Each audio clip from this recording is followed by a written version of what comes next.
Equanimity, Upekkha.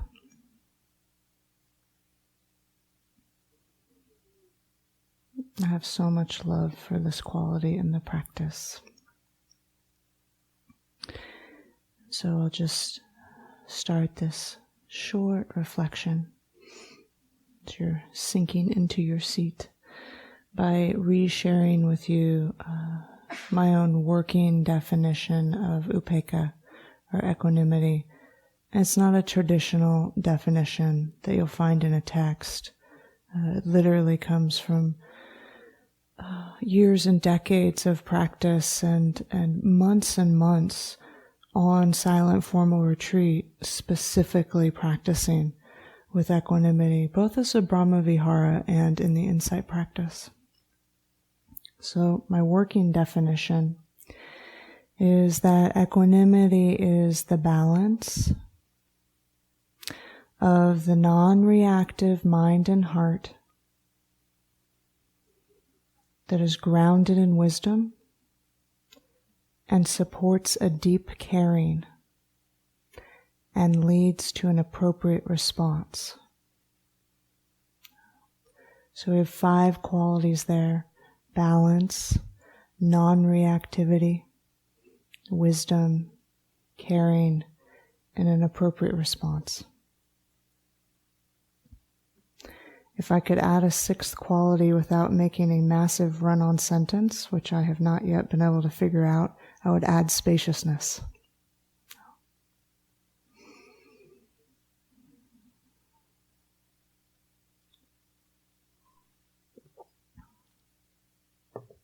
So I thought I would share with you my 2 favorite sets of equanimity phrases.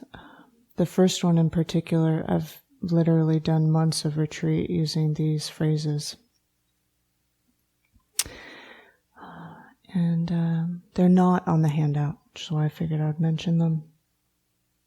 So the phrases I've used for years are: all things arise and pass away, and are not I or mine.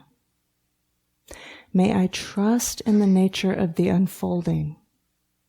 May I hold these joys and sorrows in perfect equanimity and balance.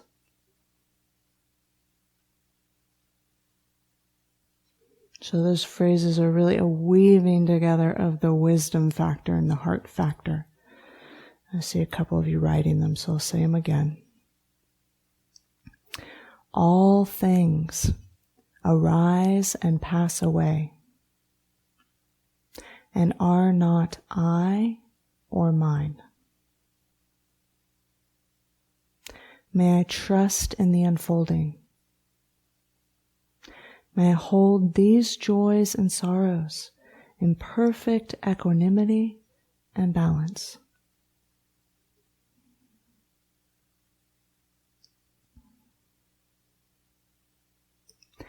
So we work with this quality as a divine abode, a Brahma-vihara, using the very same techniques and tools for the rest. We can start to settle more and more into trusting our own unfolding of this form of practice. We're learning on much deeper levels whether we're more of a type that's supported by calling up an image of each category or muse, or it's more resonant for us to just think of the category, the person, the muse, and feel how we'd feel if they walked in the hall and sat an appropriate distance away. Some of us are more visual, some of us are more somatic. We're developing and becoming ever more intimate with the sets of phrases for each quality. And trusting our own practice to know when we use the full phrases for any one of these flavors, and when the phrases actually get really quiet and they turn into single words and they melt away into vast space and there's just the feeling of it. And then that vast or boundless, or however you experience it, the quality itself starts to become a little more vague, a little bit less stabilized. Let me pick up the tool of yet another phrase and drop it in. It's the art of the practice that no one can tell us.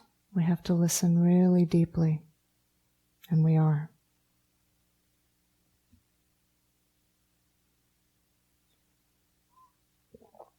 So with equanimity, there's kind of an additional component for some of us that we're sending the phrases of equanimity on one hand, and we may be sending it to another, not always just ourselves.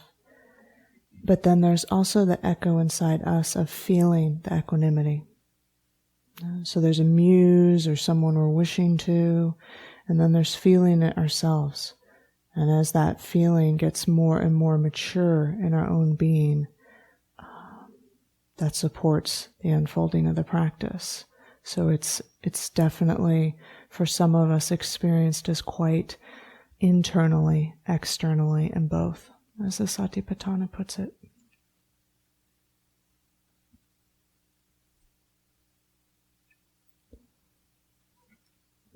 I'll also share that I've been quite supported in my own practice over the years, particularly with equanimity as a Brahma Vihara, of being open to including some of the other flavors of divine abodes. So for example, I think I've done 2 or 3 months of retreat where the whole month was a combo of equanimity and compassion. The whole month. I found those very mutually supporting to work with both the cultivation of wisdom, but the caring with the inevitable humanness of it all, and the near misses, and the process of purification that's inevitable and a part of our growing practice. So that was true for me.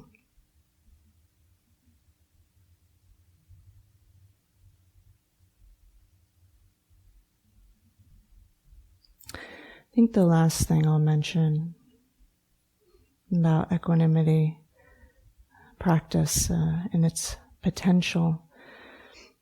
We were just upstairs practicing some Qigong together. I was realizing for myself over the years, even as part of formal practice in the Brahma Vihara training, this embodiment aspect has been so pivotal and key in my own practice. And so I quite like to do Brahma Vihara practice in the walking posture as well as the sitting. It's the walking and the phrases. And often at the end of the path, or just in a moment where the equanimity seems to be wavering or absent, to just stand, the feet on the ground, on the earth. Steady, solid, balanced, rooted, and it literally allows the movements of the mind and heart and the movements of the external world to arise and touch this being, and there's movement, and yet there's this grounded, wise, balanced, non-reactivity. It's actually a somatic reflection in the face of the movements of the mind and the heart and the world. So I use this in difficult situations in my life as well. It's very simple. One way of putting it is standing like a tree. And one of my favorite metaphors of equanimity is the great grandmother tree, in full canopy, seen many seasons, understands it's like this, isn't getting freaked out, is completely able to respond as appropriate. We can stand like a tree. We can sit in the same way just now.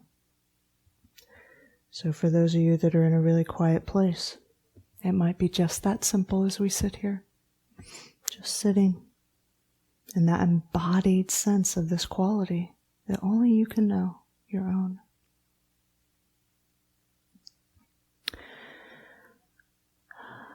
There is an invitation to move through the same categories or muses that we played with, practiced with yesterday. And then we're just going to leave an open, silent space to trust our own intuition about which muse and when. So we'll start with the neutral person or the familiar stranger.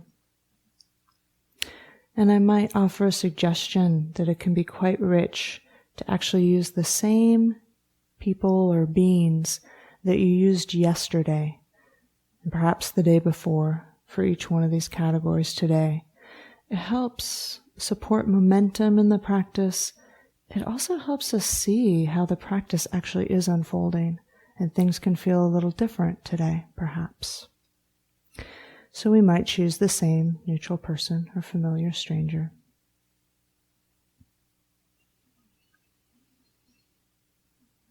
And we can call up an image of them or a somatic felt sense of them.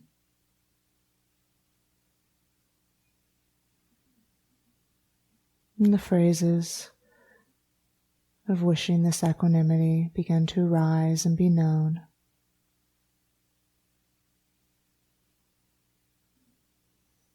And the echo of the phrases in the body.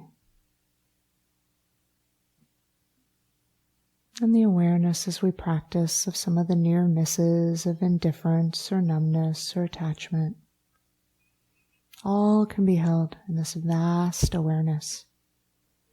Can we hold the near misses with equanimity?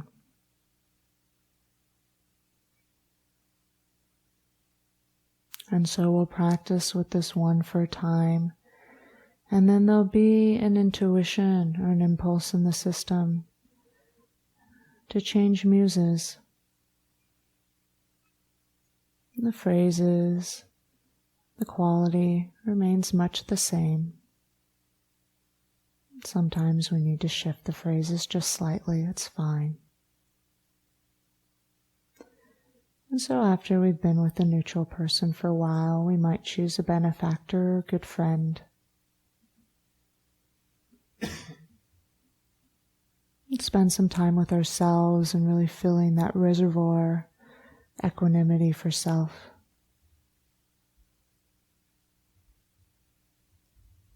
And if we choose at some point to expand to a difficult person muse, making sure that on a scale of 1 to 10 of difficulty, they are below a 6.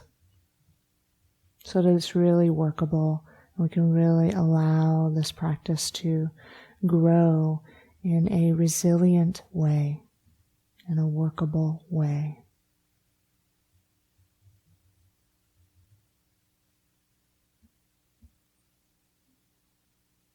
Trusting the unfolding and enjoying our own unique expression of the essence of this quality and the form.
And now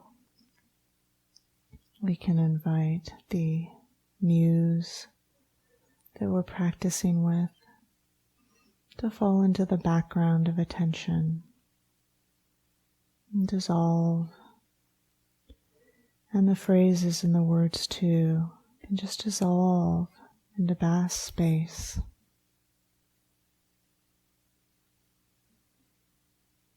Returning to the simplicity of the intermingling of the Brahmavihara with the insight practice. And this simple possibility of returning to the breath as it moves in and out of this space of heart in the upper chest and the back of the heart,